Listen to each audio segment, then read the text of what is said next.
Good morning મિત્રો, તમારું હાર્દિક સ્વાગત છે આપણી યુટ્યુબ ચેનલ એમડી એકેડમીમાં। તો આજે વાત કરવાની છે આપણે 15 ડિસેમ્બર 2024ના જે કરંટ અફેર છે મિત્રો એના વિશે। અને આ કરંટ અફેર છે ને એ ગુજરાતની બધી જ એક્ઝામ માટે મોસ્ટ ઇમ્પોર્ટન્ટ કરંટ અફેર છે મિત્રો। તો આપણે વધુ સમય ન બગાડતા કરંટ અફેરની શરૂઆત કરીએ। અને જો તમે મારી ચેનલ સબસ્ક્રાઈબ ના કરી હોય તો સબસ્ક્રાઈબ કરી લો, જેથી કરીને કરંટના બધા જ લેક્ચરની નોટિફિકેશન તમને મળી રહે। તો મિત્રો વધુ સમય ન બગાડતા શરૂઆત કરીએ। તો મિત્રો હાલમાં કઈ તારીખે દર વર્ષે મિત્રો રાષ્ટ્રીય ઉર્જા સંરક્ષણ દિવસ ઉજવવામાં આવે છે મિત્રો? તો મિત્રો 14 ડિસેમ્બરના દિવસે આપણે રાષ્ટ્રીય ઉર્જા સંરક્ષણ દિવસ ઉજવવામાં આવે છે મિત્રો। અને 10 ડિસેમ્બરે માનવ અધિકાર દિવસ। કયો? માનવ અધિકાર દિવસ। ઓકે મિત્રો, તો યાદ રાખજો, બંને દિવસો મિત્રો મોસ્ટ ઇમ્પોર્ટન્ટ છે। તો મિત્રો આ દિવસનો હેતુ શું છે ઉજવવાનો? ઓકે મિત્રો, તો મિત્રો 14 ડિસેમ્બરના દિવસે રાષ્ટ્રીય ઉર્જા સંરક્ષણ દિવસ તરીકે ઉજવવામાં આવે છે। પર્યાવરણમાં જે મિત્રો અધોગતિને ઘટાડવા માટે, ઉપરાંત ઉર્જાનું કાર્યક્ષમ પદ્ધતિઓ અપનાવવા પ્રોત્સાહન આપવા માટે, આ ઉપરાંત મિત્રો જે ઉર્જા સંરક્ષણ અને જે ટકાઉ સંસાધનો છે મિત્રો એનો યોગ્ય રીતે ઉપયોગ કરી આપણે પ્રોત્સાહન આપવા માટે મિત્રો 1991ના રોજ મિત્રો આ રજૂઆત કરવામાં આવી હતી। અને મિત્રો આ જે દિવસ છે ને જે BEE છે ને મિત્રો એના હસ્તક એ જે મંત્રાલય છે મિત્રો ઉર્જા મંત્રાલય એના હેઠળ મિત્રો આ દિવસનું ઉજવવાનું મિત્રો આયોજન કરવામાં આવે છે મિત્રો। તો મિત્રો શું છે કે bureau of energy and efficiency power મંત્રાલય દ્વારા આ જે ઉર્જા સંરક્ષણ દિવસ છે મિત્રો એનું મિત્રો આયોજન કરવામાં આવે છે। અને જે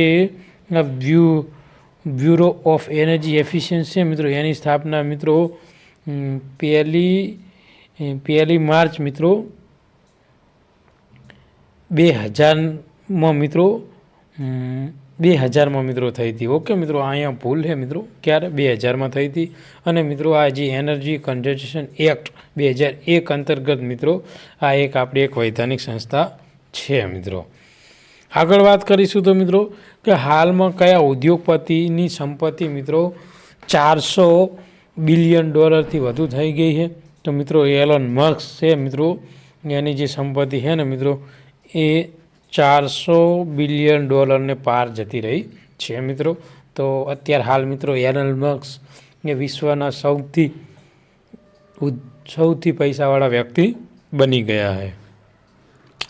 આ ઉપરાંત મિત્રો હાલમાં વર્ષ 2024માં મિત્રો જે ટાઈમ્સ મેગેઝિન છે એના દ્વારા પર્સન ઓફ ધ યર તરીકે કોની જાહેરાત કરવામાં આવી છે? તો મિત્રો જે ડોનાલ્ડ ટ્રમ્પ એની મિત્રો પર્સન ઓફ ધ યર તરીકે મિત્રો વર્ષ 2024નું, ક્યારે?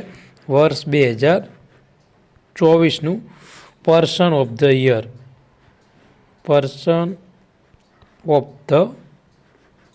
યર તરીકે મિત્રો જાહેરાત કરવામાં આવી છે। આ ઉપરાંત મિત્રો અગાઉ વર્ષ 2016માં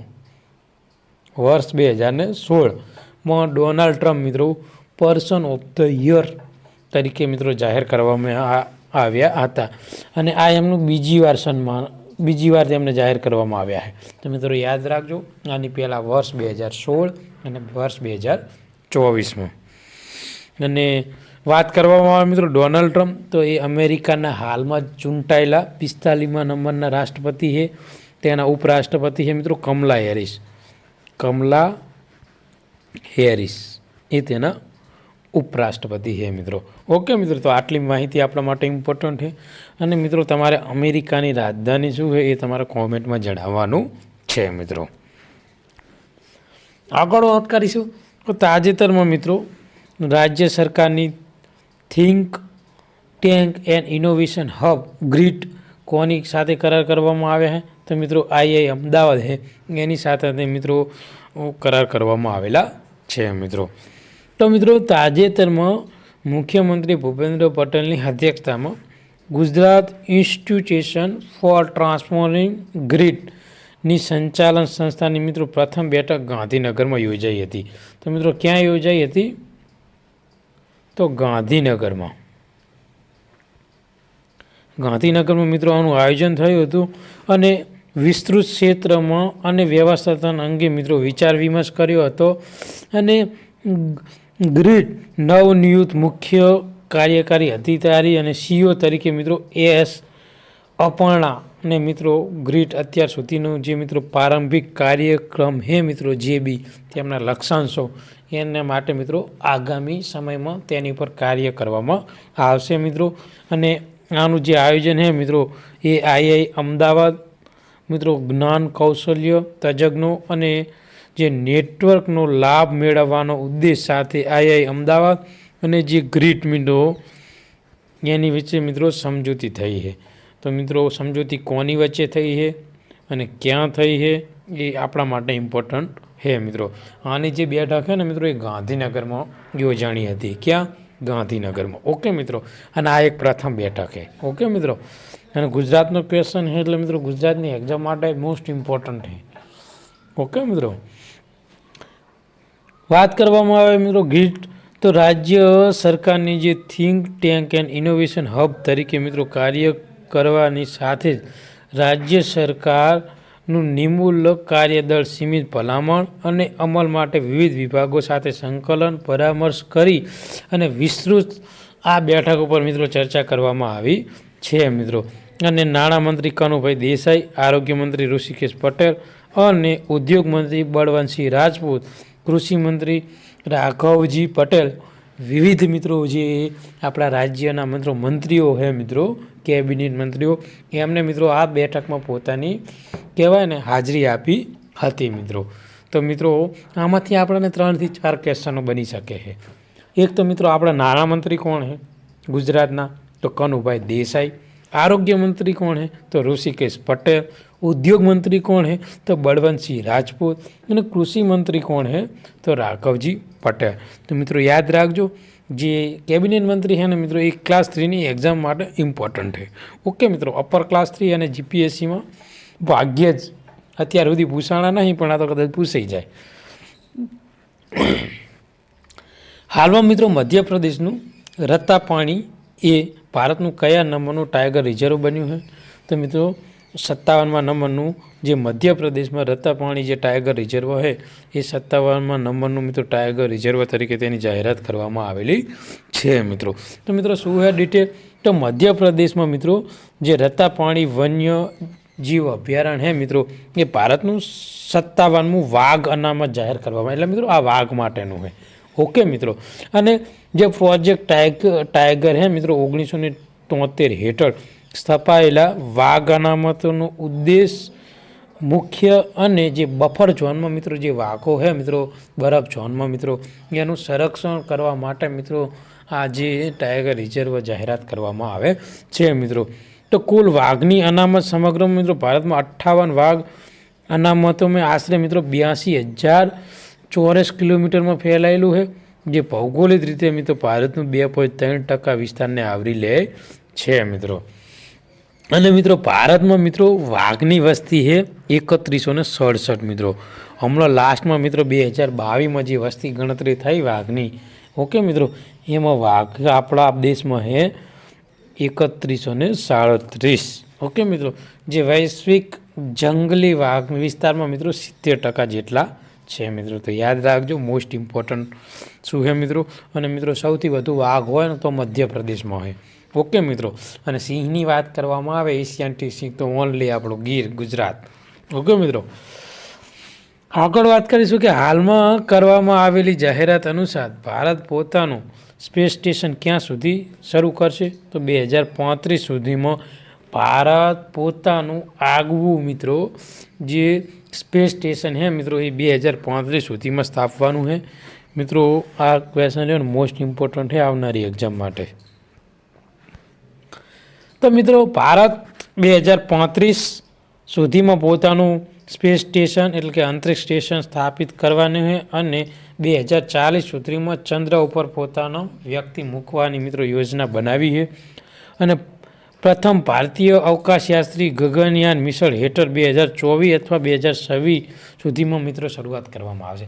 એટલે મિત્રો 2000 જે ગગનયાન છે મિત્રો એ આપણા 2024ના અંતમાં અથવા કદાચ પછીથી અને જે 26નું શરૂઆત છે ને મિત્રો ત્યાં સુધીમાં મિત્રો આ જે ગગનયાન મિશનની શરૂઆત કરવામાં આવવાની છે. આ ઉપરાંત મિત્રો 2035 સુધીમાં ભારત પોતાનું સ્પેસ સ્ટેશન નાખશે. આ ઉપરાંત 2040 સુધીમાં ચંદ્ર ઉપર મિત્રો અવકાશયાત્રી ઉતરવાની યોજના બનાવવામાં આવેલી છે મિત્રો. અને મિત્રો જે વડાપ્રધાન નરેન્દ્ર મોદી છે જે અવકાશ સંશોધન અને ડીપ સી મિશનને સમર્થન આપે છે, જેનો ઉલ્લેખ સ્વતંત્રતા દિવસના ભાષણ 2000 મિત્રો 22 અને 23માં કર્યો હતો મિત્રો. તો મિત્રો યાદ રાખજો, મોસ્ટ ઇમ્પોર્ટન્ટ ક્વેશ્ચન છે મિત્રો. આગળ વાત કરીશું તો કે હાલમાં સપાટી વિસ્તાર 2024 દ્વારા વિશ્વનું સૌથી મોટું ટોપ તળાવમાં ટોપ મિત્રો 10 તળાવમાં પ્રથમ ક્રમાંકે કયું તળાવ છે? તો મિત્રો જે કાસ્પિયન સમુદ્ર છે મિત્રો એ વિશ્વના સૌથી મોટા ટોપ સરોવરમાં પ્રથમ ક્રમાંકે છે. એટલે આપણે એવું કહી શકાય કે વિશ્વનું સૌથી મોટું સમુદ્ર કો કે તળાવ કો તો મિત્રો કાસ્પિયન સમુદ્ર એ મિત્રો પહેલા ક્રમાંકે છે. બીજા ક્રમાંકે છે મિત્રો સુપિરિયર તળાવ અને ત્રીજા ક્રમાંક છે વિક્ટોરિયા તળાવ અને ચોથા નંબરે છે યુરોન તળાવ. મિત્રો આ જે ત્રણેય તળાવ છે ને તાજા પાણીના છે. અને મિત્રો જે કેસ્પિયન સી છે મિત્રો એ ખારા પાણીનો સરોવર છે, સમુદ્ર છે. ઓકે મિત્રો, તો આ વસ્તુ પણ ઇમ્પોર્ટન્ટ છે મિત્રો આપણા માટે. ઓકે મિત્રો, કેસ્પિયન સી છે મિત્રો કે તો કે ખારા પાણીનું છે. ઓકે મિત્રો, તો મિત્રો કે કેસ્પિયન સમુદ્ર વિશ્વનું સૌથી મોટું તળાવનું બિરુદ ધરાવે છે મિત્રો. અને તે એક સરોવર હોવા છતાંય તેને દરિયાઈની કેટલીક લાક્ષણિકતાઓ ધરાવે છે, જેમાં ખારા પાણીનો સમાવેશ થાય છે અને તેની પાસે દરિયાઈ સપાટીથી પણ નીચું સમુદ્રીય તટ છે મિત્રો.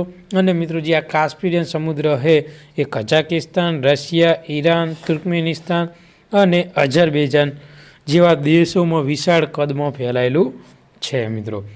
અને સરોવરનું પાણી કેટલાક ભાગમાં મિત્રો ખારું હોય છે, જેમાં ખારાશ વધારે હોય છે, પરંતુ મહાસાગર તરીકે પણ તેની ખારાશ ઓછી હોય છે. તો મિત્રો યાદ રાખજો, મોસ્ટ ઇમ્પોર્ટન્ટ ક્વેશ્ચન છે. આગળ વાત કરીશું કે હાલમાં તાજેતરમાં નૌકાદળની સંપર્ક 4.0 આઉટરીચ પહેલ ક્યાં શરૂ થઈ છે? તો મિત્રો મહારાષ્ટ્રમાં શરૂ થઈ છે મિત્રો. તો મિત્રો વાત કરવાની છે ભારતીય નૌકાદળ સ્થાપના 26 જાન્યુઆરી 1950, મુખ્યાલય આવ્યું છે દિલ્હી, નૌકાસેન ભવન. અને 4 ડિસેમ્બરને આપણે નૌકાદળ દિવસ અથવા કે ભારતીય નેવી દિવસ તરીકે એને ઓળખીએ છીએ. અત્યારે હાલ એના ચીફ છે દિનેશ કે ત્રિપાઠી. કોણ છે? દિનેશ કે ત્રિપાઠી. ઓકે મિત્રો, 10મો ક્વેશ્ચન છે આજનો કે તાજેતરમાં ફ્રાન્કોઇસ બેરુને કયા દેશના વડાપ્રધાન તરીકે નિયુક્ત કરવામાં આવ્યા છે? તો મિત્રો ફ્રાન્સની રાજધાની છે પેરિસ. તાજેતરમાં મહારાષ્ટ્રના મુખ્યપ્રધાનના મુખ્ય સચિવ તરીકે કોની નિયુક્તિ કરવામાં આવી છે? તો જે અશ્વિની ભિંડે છે મિત્રો ત્યાંની મિત્રો જે મહારાષ્ટ્રના મુખ્યમંત્રી છે એના મુખ્ય સચિવ તરીકે કરવામાં આવેલી છે મિત્રો. તાજેતરમાં નેપાળના આર્મી ચીફ ને માનક જનરલ રેન્ક કોણે આપ્યો છે? તો રાષ્ટ્રપતિ દ્રૌપદી મુર્મુ દ્વારા. તો મિત્રો વર્ષ 1950થી ક્યારથી? વર્ષ 1950થી ભારત અને નેપાળ બંને રહે ને જે આર્મીના મિત્રો જે એમના ચીફો હોય ને એમાં એકબીજાની જે માનક પદવી છે ને એ મિત્રો આપે છે. એનું કારણ શું? તો મિત્રો કે એના દ્વારા ભારત અને નેપાળના સંબંધો જે મિત્રો મજબૂત છે ને એ વધુ મજબૂત થાય ને એ હેતુથી મિત્રો બંને દેશો પોતપોતાની જે માનક પદવી છે ને મિત્રો એ એકબીજાને એનાયત કરે છે. અને મિત્રો આ પ્રથાને એ 1950થી મિત્રો ચાલે છે. તો મિત્રો યાદ રાખજો, મોસ્ટ ઇમ્પોર્ટન્ટ ક્વેશ્ચન છે. કોના દ્વારા? તો રાષ્ટ્રપતિ દ્રૌપદી મુર્મુ દ્વારા. તો મિત્રો રાષ્ટ્રપતિ જે દ્રૌપદી મુર્મુ છે એના દ્વારા જે એ નેપાળના આર્મી ચીફે અને જનરલ માનક પદ એનાયત કરવામાં આવ્યું છે. અને મિત્રો આ જે પ્રોગ્રામ છે જે રાષ્ટ્રપતિ ભવન આપણું જે દિલ્હી છે મિત્રો ત્યાં મિત્રો એનું આયોજન થયું હતું મિત્રો. અને લશ્કરી મિત્રો પરાક્રમનું પ્રતીક છે અને ભારત અને નેપાળના સંરક્ષણ સંબંધ મજબૂત થાય એ હેતુથી મિત્રો વર્ષ 1950થી આ પ્રથા ચાલુ છે મિત્રો. બંને દેશો પરસ્પર એકબીજાને આ માનક જનરલ માનકનું પદ એનાયત કરે છે મિત્રો. ભારતીય નૌસેના પ્રમુખ કોણ છે? ઉપેન્દ્ર ત્રિવેદી. નેવીના મિત્રો કોણ છે? દિનેશ કે ત્રિપાઠી. ઓકે મિત્રો, તો તમારે મિત્રો કોમેન્ટમાં કહેવાનું છે કે જે આપણું વાયુસેના દળ છે મિત્રો એના પ્રમુખ કોણ છે. ઓકે મિત્રો, અને નેપાળના છે રાષ્ટ્રપતિ. નેપાળમાં મિત્રો રાષ્ટ્રપતિ છે રામચંદ્ર પોડેલ દ્વારા મિત્રો આ સન્માનિત કરવામાં આવ્યું હતું. એટલે એકબીજા દેશના રાષ્ટ્રપતિએ એકબીજાના જે આર્મી ચીફ છે મિત્રો એમને મિત્રો આ જનરલનું જે માનદ પદ છે મિત્રો એ એનાયત કરવામાં આવ્યું છે મિત્રો. ઉપરાંત મિત્રો કે હાલમાં જે મનીષ જૈન છે મિત્રો એ કઈ બેંકમાં એક્ઝિક્યુટિવ ડાયરેક્ટર તરીકે મિત્રો નિયુક્ત થયા છે? તો યસ બેંકના જે એક્ઝિક્યુટિવ ડાયરેક્ટર છે એની તરીકે મિત્રો મનીષ જૈનની નિમણૂક કરવામાં આવી છે મિત્રો. ઉપરાંત ભારતમાં કઈ સિટીમાં મિત્રો ત્રીજો Bharat UK finance market dialogue યોજાશે? તો મિત્રો ગાંધીનગરની જે ગિફ્ટ સિટી, કઈ ગિફ્ટ સિટી છે મિત્રો ત્યાં ભારત અને યુકે વચ્ચે મિત્રો ફાઇનાન્સ માર્કેટ ડાયલોગ ઓકે મિત્રો આ યોજાવાનું છે મિત્રો. એ ત્રીજા નંબરનું હશે અને આપણા ગુજરાત ગાંધીનગરમાં. ઓકે મિત્રો, તો મિત્રો શું છે ડિટેલ જોઈ લઈએ.